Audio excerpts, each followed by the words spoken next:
Welcome to the T-Pac Arcade. Today's game is Crystal Castles for the Atari 2600. In this 1984 arcade maze game from Atari, Bentley Bear was taking a nap in the woods and somehow got transported to Bathilda the Witch's Crystal Castles. Now he has to collect all the gems or Bathilda will eat him. It's fairy tale logic, just go with it. Your objective, as stated, is to collect all the gems on each playfield, and you do that by walking over them. Although, to be honest, it looks like they've already been stepped on, because these are the flattest pancake gems I've ever seen.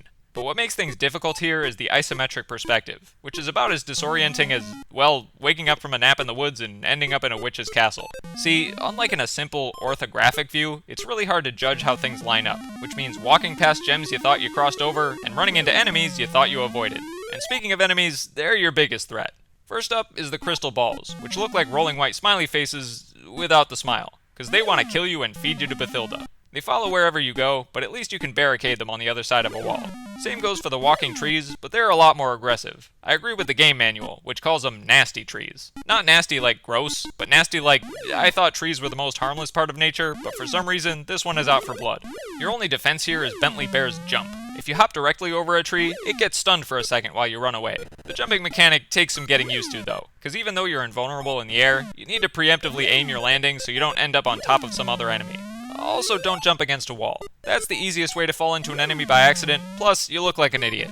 Next up is the gem eaters. These tall green dudes swallow any gem they come in contact with. They can be destroyed for bonus points by running into them while they pause to swallow a gem, but I actually liked keeping them around so they could help me clear the playfield. There are also skeletons and ghosts here, which just sort of wander around randomly being spooky, because that's what skeletons and ghosts are good at. And finally, Bathilda the Witch herself shows up every once in a while to float around in a circle and generally not bother anybody. Not quite living up to the evil bear-eating enchantress hype, but I'm not going to complain. Plus, you can even drive her away if you've got the magic hat on. And you always want to have the magic hat on, not only because it makes you temporarily invincible and is super fashionable for a fantasy bear such as yourself, but also because it'll turn into a crystal ball bad guy in later levels if you don't grab it fast enough. You also want to grab the bonus point honeypots as fast as possible, or else a swarm of bees will come and chase you around. Granted, a swarm of bees will always come chase you around if you take too long to finish a level, but delaying the inevitable is never a bad thing when the inevitable is, bees. The most mundane threat is Bathilda's Cauldron, which doesn't do anything. You just have to avoid it so you don't end up as bear soup. The visuals in Crystal Castles may be disorienting as far as gameplay goes, with the whole isometric thing going on, but they're certainly fun to look at. Bentley Bear is real cute, and I love the level transitions where the new playfield wipes on and all the enemies descend onto the board. The victory chiptune that plays when you clear a level is great too, and I appreciate how the pitch varies randomly on the collecting sound so you aren't hearing a constant monotone blip every time you grab a gem.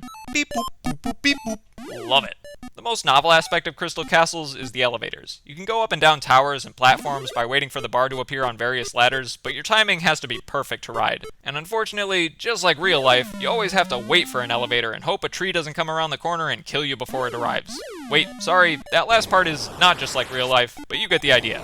My favorite part of Crystal Castles is the playfield designs. Not in terms of gameplay, just aesthetically. Some of them are almost like 8-bit Escher drawings, and it's super cool. Unfortunately, the difficulty of this game makes it less than approachable. The elevators and enemy behavior and isometric perspective all add up to make Crystal Castles extremely challenging right off the bat. Bathilda the Witch doesn't give a hoot about easing you in. She's hungry for bears, and you are a bear. My goal was to play with save states all the way to the point where the game loops, which was playfield number 80, I think. I found some conflicting claims about the actual loop point, but by 80, I had seen all the different types of level layouts, and the enemies got so fast and annoying that I was sick of playing anyway. Which is really saying something, because I played on Mode B, where the bad guys start out slower than Mode A. Getting offed by a tree is bad enough, but getting offed by a tree that runs at light speed is just demoralizing.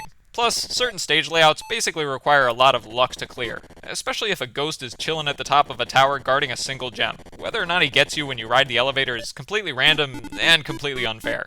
That being said, after cheating through all 80 levels, I still managed to go back and get over 50,000 points on a legit playthrough, which was good enough for me.